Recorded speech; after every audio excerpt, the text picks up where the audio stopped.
بسم اللہ الرحمن الرحیم نحمدہ ونصلی علی رسولہ الکریم۔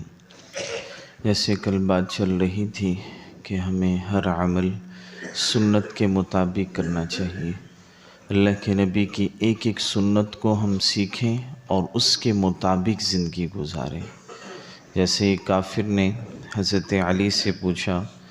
کہ تمہارے مذہب میں کتنی دیر عبادت ہے، آپ کتنی دیر اللہ کی عبادت کرتے ہیں؟ تو حضرت علی رضی اللہ تعالی عنہ نے بڑا ہی خوبصورت جواب دیا کہ ہم تو 24 گھنٹے عبادت کرتے ہیں، ہمارا ہر لمحہ ہر وقت عبادت میں ہی گزرتا ہے۔ انہوں نے آگے سے کہا کہ یہ کیسے ہو سکتا ہے کہ دنیا کے کام نہیں کرتے، اپنے کھانا پینا، اپنی دنیاوی ضروریات یہ آپ پورا نہیں کرتے؟ انہوں نے کہا جو کچھ بھی ہم کرتے ہیں اللہ کے نبی کے سنت طریقے کے مطابق کرتے ہیں، اللہ کے حکم کے مطابق کرتے ہیں، وہ سب کچھ کرنا ہمارا عبادت بن جاتا ہے۔ تو کتنی خوبصورت بات ہے یہ کہ ہم بھی جو کچھ کریں اللہ کا حکم سمجھ کر اور حضور کے طریقے پر کر لیں، وہ سب کچھ کرنا ہمارا عبادت بن جائے گا۔ جیسے سو کر اٹھنا ہے، اب سو کر اٹھنے کی چند سنتیں ہیں۔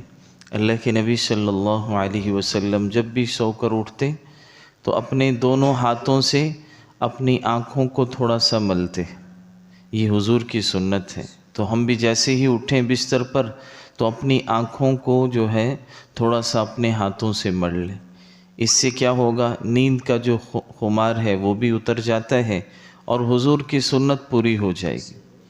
اس کے بعد اللہ کے نبی اٹھتے ساتھ ہی یہ دعا پڑھتے، اللہ کی تعریف کرتے، الحمدللہ الذی احیانا بعدما اماتنا والیہ النشور،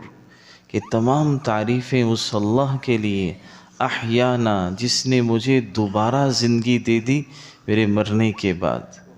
والیہ النشور اور اسی کی طرف لوٹ کر جانا ہے۔ تو آج تو دوبارہ زندگی مل گئی، ایک دن آئے گا کہ ہم اسی کی طرف لوٹ کر چلے جائیں گے۔ تو یہ ہے کہ اٹھتے ساتھ ہی آدمی یہ دعا پڑھ لے۔ اس کے بعد یہ ہے، جب بھی حدیث میں آتا ہے حضور سو کر اٹھتے تھے تو فوراً مسواک کرتے تھے۔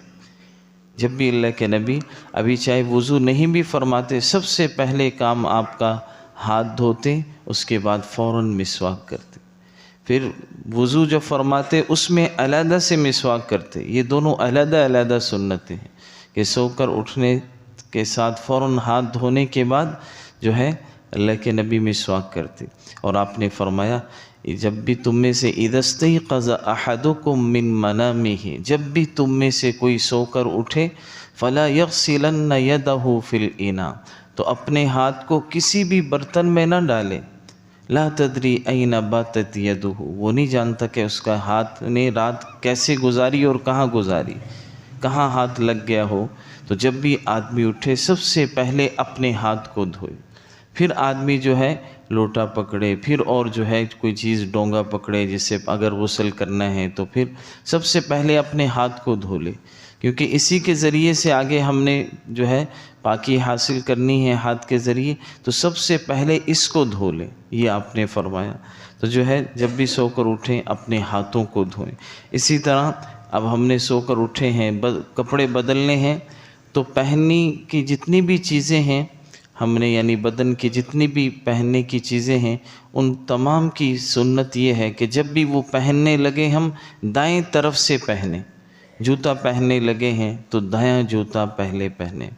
اور اسی طرح قمیض پہننے لگے ہیں تو دایاں آستین جو ہے سب سے پہلے وہ ڈالیں،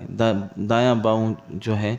دایاں بازو کپڑے میں پہنیں۔ اسی طرح جو ہے ہم نے شلوار پہننی ہے، پجامہ پہننا ہے، پہلے دایاں پاؤں جو ہے اس میں داخل کریں، یہ سنت ہے۔ اور جب بھی اتارنے لگے ہیں چاہے قمیض ہے شلوار ہے، اس کی سنت یہ ہے کہ آدمی پہلے بایاں جو ہے، اگر جوتا اتارنا ہے تو بایاں پاؤں اتارے، شلوار اتارنی ہے تو بایاں پاؤں پہلے اتارے، کپڑے قمیص اتارنی ہے تو جو ہے بایاں ہاتھ جو ہے پہلے نکالے، یہ سنت ہے حضور کی۔ اور اسی طرح جو ہے جب بھی ہم بیت الخلاء جائیں، یہ حضور کی سنت ہے کہ سر ڈھانپ کر جانا چاہیے۔ ویسے بھی ہمیں مستقل جو ہے کوشش کرنی چاہیے، سر ڈھانپ کر ہی نماز پڑھیں، سر ڈھانپ کر ہی ہم بازار میں جائیں، بیت الخلاء جائیں، سر ڈھانپ کر جانا یہ اللہ کے نبی کی سنت ہے۔ بعض ساتھیوں کو دیکھا کہ وہ ویسے ٹوپی پہنی ہوتی ہے، پگڑی پہنی ہوتی ہے، لیکن جب واش روم جانے لگتے ہیں بعض دفعہ وہ اتار کے جاتے، تو یہ سنت کے خلاف ہو جائے گا۔ بلکہ یہ حضور کی سنت ہے کہ سر ڈھانپ کر آپ رہتے تھے، ہمیشہ آپ پگڑی باندھتے تھے۔ اور بیت الخلاء تو جب بھی مستورات یا مرد حضرات جب بھی جائیں اپنے سر جو ہے ڈھانپ کر جائیں، اور جب بھی بیت الخلاء داخل ہونے لگے بایاں پاؤں پہلے داخل کریں اور یہ دعا پڑھ لیں، اللہم انی اعوذ بک من الخبث والخبائث، اے اللہ میں آپ کی پناہ چاہتا ہوں جو ہے جنات مردوں سے اور جنات عورتوں سے، بری ان چیزوں سے۔ اب آدمی یہ دعا پڑھ لے گا، حدیث میں آتا ہے کہ جنات وغیرہ کے جو یہ شریر جنات ہوتے ہیں ان کے اور انسان کے درمیان اللہ پردہ حائل فرما دیتے۔ یہ انسان کو ایسی جگہوں پر جنات ہوتے ہیں، انسان اسرات سے محفوظ ہو جاتا۔ بیت الخلاء سے نکلیں دایاں پاؤں باہر نکالیں، پھر دعا پڑھیں، غفرانک الحمد للہ الذی اذھب انی العذا وعافانی، کہ اللہ میری بخشش فرما، تمام تعریفیں اس اللہ کے لیے ہیں، اذھب انی العذا، جس نے مجھ سے میری تکلیف کو دور کر دیا، وعافانی، مجھے عافیت دے دی۔ آدمی کو تیز پیشاب آ رہا ہو کتنی تکلیف ہوتی، اب پیشاب خیر و عافیت سے کر لے، یہی پیشاب تھوڑی دیر رک جائے، بعض لوگوں کے مثانے میں تھوڑی بہت جو ہے اونچ نیچ ہو جائے، رک جائے، کتنی تکلیف ہو جاتی ہے۔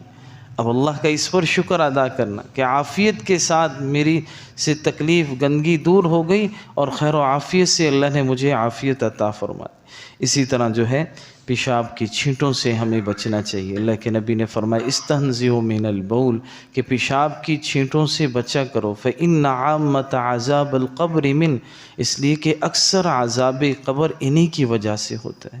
اور اسی طرح جو ہے پیشاب کے فوراً بعد کھڑے نہیں ہونا چاہیے، پیشاب کیا بس فوراً کھڑے ہو کر آگے، بلکہ تھوڑی دیر ٹھہریں، جیسے ٹوٹی بند ہوتی ہے ایک دو قطرے آتے رہتے ہیں، رستے رہتے ہیں، ایسے ہی جو ہے علماء نے مسائل لکھے ہیں کہ پیشاب کے بعد آدمی کو اچھی طرح اطمینان ہو جائے کہ اب پیشاب آنا بند ہو چکا ہے، پھر اٹھے، ٹیشو استعمال کرے، یعنی پورا یقین ہو، ایسا نہ ہو کہ ابھی پیشاب آنا بند ہوا نہیں تھا، ہم نے فوراً جو ہے شلوار پہن لی، اب بعد میں قطرے آ جاتے ہیں تو آدمی کی بعض دفعہ شلوار بھی خراب ہو جاتی ہے، اور آدمی فوراً جو ہے وضو کر لیتا ہے، تو پھر قطرہ جب بعد میں آئے گا تو آپ کا وضو بھی نہیں ہوگا، اور پھر آگے ظاہر نماز پڑھیں گے تو وہ بھی نہیں ہوگی۔ اس لیے تھوڑا سا اطمینان کر لیں کہ تھوڑا سا پاؤں ہلا لیں، کھڑے ہو جائیں، تھوڑا سا وہیں جو ہے پاؤں کو جھٹک لیں، کئی طریقے ہوتے ہیں اس کے، تو یعنی چند منٹ ہمیں انتظار کرنا چاہیے تاکہ ہمیں مکمل اطمینان ہو جائے کہ میرا جو ہے بالکل اب مجھے اطمینان ہو گیا کہ اب کوئی جو ہے پیشاب ناپاکی کا کوئی وہ خطرہ نہیں، پھر استنجا کر کے پھر آدمی وضو کرے تاکہ جو ہے مکمل۔ اسی طرح اب گھر میں سے ہم نے نکلنا ہے، سنت کے مطابق گھر سے نکلیں، دعا پڑھیں، بسم اللہ توکلت علی اللہ لا حول ولا قوت الا باللہ، حدیث میں آتا ہے جب آدمی یہ دعا پڑھ لے ایک فرشتہ 4 انعامات کا اعلان کرتا ہے کہ تیری حفاظت کی جائے گی، تجھے جو ہے شیطان سے بچا لیا گیا، یہ فرشتہ اعلان کرتا ہے۔ گھر میں داخل ہوں دعا پڑھیں، اور اسی طرح سلام کریں، درود شریف پڑھیں۔ مسجد میں داخل ہوں تو پھر جو ہے دایاں پاؤں داخل کریں، اللہم افتح لی ابواب رحمتک، اللہ کے نبی پر درود پڑھیں، الصلاۃ والسلام علی رسول اللہ، یہ درود پڑھیں، اور جب نکلنے لگیں اسی طرح درود پڑھیں، اللہم انی اسألک من فضلک ورحمتک، یہ دعائیں۔ تو یہ ہر موقع محل کی دعائیں موجود ہیں، یہ تو میں نے خلاصے کے طور پر، نمونے کے طور پر بتائی ہیں آپ کو، آپ کوشش کریں۔ حضور کئی کتابیں ایسی ہیں، علیکم بسنتی ایک کتاب ہے، کئی کتابیں مل جاتی ہیں، ان کتابوں کو خرید کر اللہ کے نبی کی ایک ایک سنت کو سیکھیں، دعاؤں کو سیکھیں، مسنون دعاؤں کی کتاب مل جاتی ہے، ہر موقع محل کی دعا ہے، اس کو ہم سیکھیں، اپنی زندگی کے اندر بھی لے کر آئیں، اپنے بچوں کو بھی یہ سنت زندگی سکھائیں، تاکہ ہم حضور سے سچی محبت کرنے والے بنیں اور آپ کی اتباع کرنے والے بنیں۔ اللہ ہم سب کو عمل کی توفیق عطا